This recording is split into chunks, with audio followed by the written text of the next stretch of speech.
आप सभी का स्वागत है मेरे channel Neha sweet family blogs में। तो आज मैं आप लोगों के लिए वैभव लक्ष्मी माता की कथा लेके आई हूँ, जो कि मैं भी वैभव लक्ष्मी माता का व्रत करती हूँ, तो कथा पढ़ती हूँ, पूरी विधि पूर्वक पूजा उपासना करती हूँ।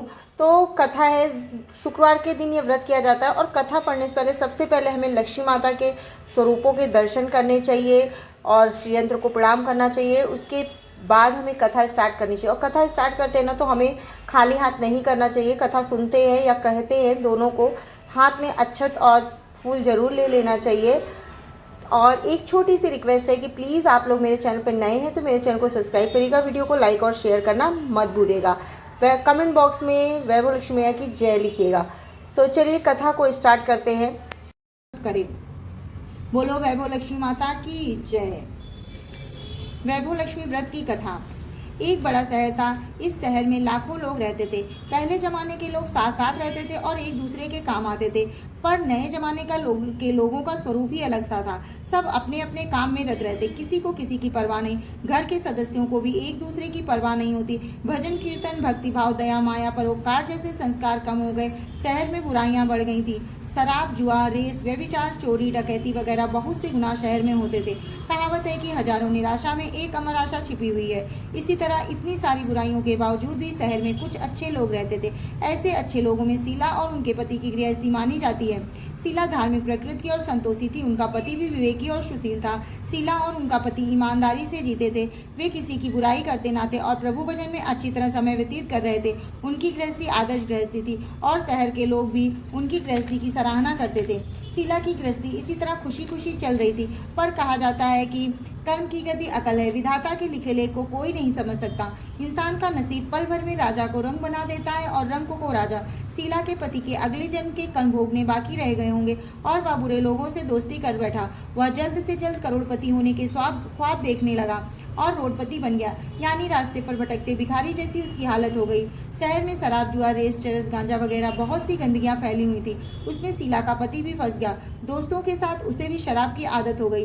जल्द से जल्द पैसे वाला बनने के लालच में दोस्तों के साथ रेस जुआ भी खेलने लगा। इस तरह बचाई हुई धनराशि, पत्नी के गहने, सब कुछ रेस जुए में गंवा दिया। इसी तरह एक वक्त ऐसा भी था कि वह सुशील पत्नी शीला के साथ मजे में रहता था और प्रभु भजन में सुख शांति से वक्त व्यतीत करता था। उसकी बजाय घर में दरिद्रता और भुखमरी फैल गई। सुख के खाने की बजाय 2 वक्त भोजन के लाले पड़ गए और शीला को पति की गालियां खाने का वक्त आया।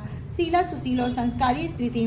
उसको पति के बर्ताव से बहुत दुख हुआ, किंतु बड़ा भगवान पर भरोसा कर बड़ा दिल कर दुख सहने लगी। कहा जाता है कि सुख के पीछे दुख और दुख के पीछे सुख अवश्य ही आता है, इसलिए दुख के बाद सुख आएगा, ऐसी श्रद्धा के साथ शीला प्रभु भक्ति में लीन रहने लगी।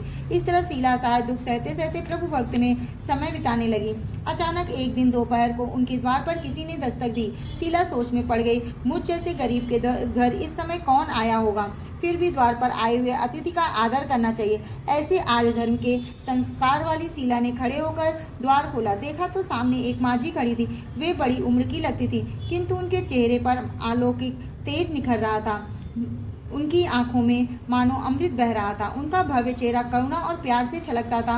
उनको देखते ही शीला के मन में अपार शांति छा गई। वैसे शीला इस माझी को पहचानती नहीं थी, फिर भी उनको देखकर शीला के रोम रोम में आनंद छा गया। शीला माझी को आदर के साथ घर में लाई। घर में बिठाने के लिए कुछ भी नहीं था, अतः शीला ने सकचाकर एक फटी हुई चादर पर उनको बिठाया।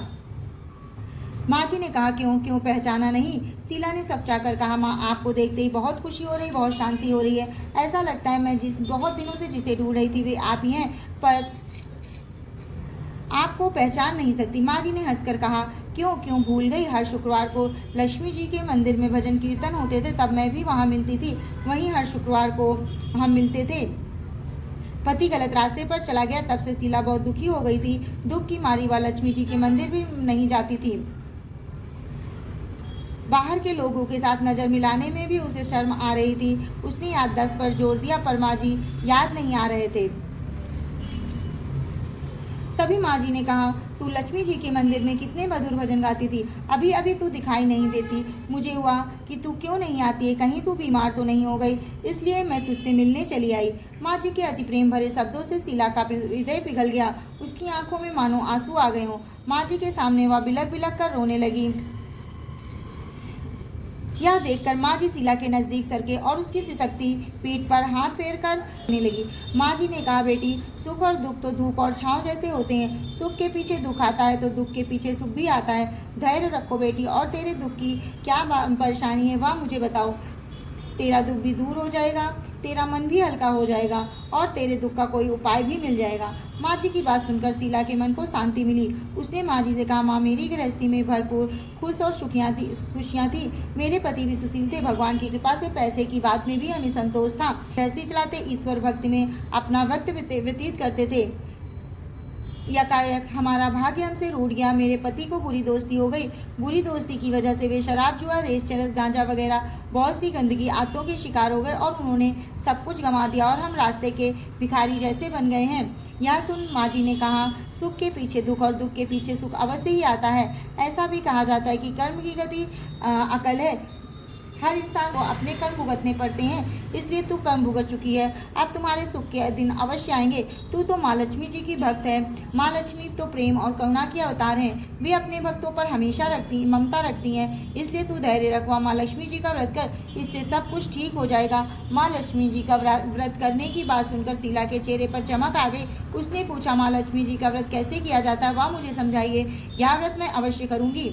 माँ जी ने कहा, बेटी, माँ लक्ष्मी जी का व्रत बहुत सरल है। उसे वरद लक्ष्मी व्रत या वैभव लक्ष्मी व्रत कहा जाता है। यह व्रत करने वाले की सब मनोकामना पूर्ण होती है। यह व्रत सुख, संपत्ति और यश प्राप्त करता है। ऐसा कहकर माँ जी वैभव लक्ष्मी व्रत की विधि कहने लगी। बेटी, वैभव लक्ष्मी व्रत वैसे तो सीधा साधा व्रत है, किंतु कई लोग यह व्रत गलत तरीके से करते हैं, अतः उसका फल नहीं मिलता। कई लोग कहते हैं कि सोने के गहने की हल्दी कुमकुम से पूजा करो, बस व्रत हो गया, पर ऐसा नहीं है। कोई भी व्रत शास्त्रीय विधि पूर्वक करना चाहिए, तभी उसका फल मिलता है। सिर्फ सोने के गहने की पूजा करने से फल मिल जाता तो आज सभी लखपति बन गए होते।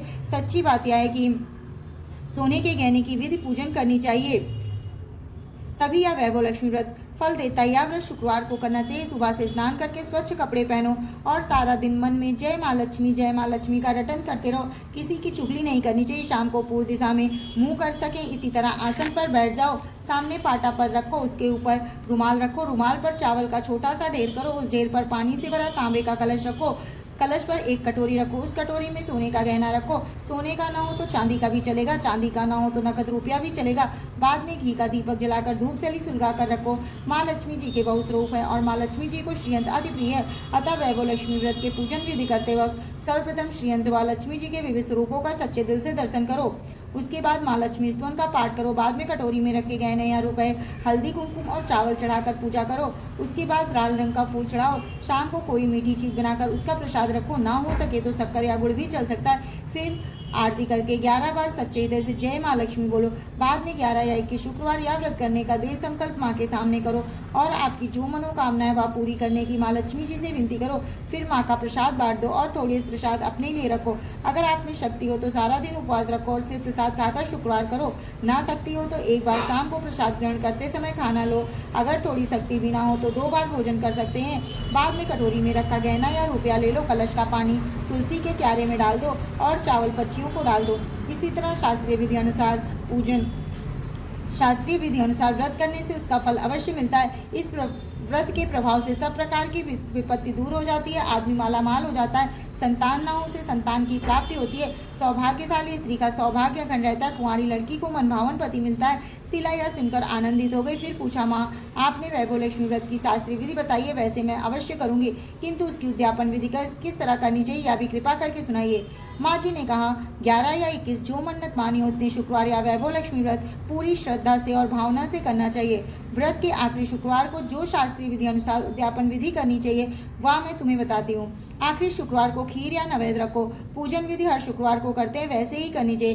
पूजन विधि के बाद श्रीफल फोड़ो और कम से कम 7 कुंवारी या सौभाग्यशाली स्त्रियों को कुमकुम का तिलक करके साहित्य संगम की वैभव लक्ष्मी व्रत की एक पुस्तक सबको उपहार में देनी चाहिए और सबको खीर का प्रसाद देना चाहिए। फिर धन लक्ष्मी स्वरूप, वैभव लक्ष्मी स्वरूप माँ लक्ष्मी जी की छवि को प्रणाम करें। माँ लक्ष्मी जी का यह स्वरूप वैभव देने वाला प्रणाम करके मन ही मन भावुकता से माँ की प्रार्थना करते वक्त कहें कि हे माँ धन लक्ष्मी, हे माँ वैभव लक्ष्मी, मैंने सच्चे हृदय से आपका वैभव लक्ष्मी व्रत पूर्ण किया। हे माँ, हमारी हर विपत्ति को दूर करो, हमारा सबका कल्याण करो। जिसे संतान ना हो उसे संतान देना, सौभाग्यशाली स्त्री का सौभाग्य अखंड रखना, कुंवारी लड़की को मनभावन पति देना। आपका यह चमत्कारिक वैभव लक्ष्मी व्रत जो करे उसकी सब विपत्ति दूर करना, सबको सुखी रखना। आपकी महिमा अपरंपार है।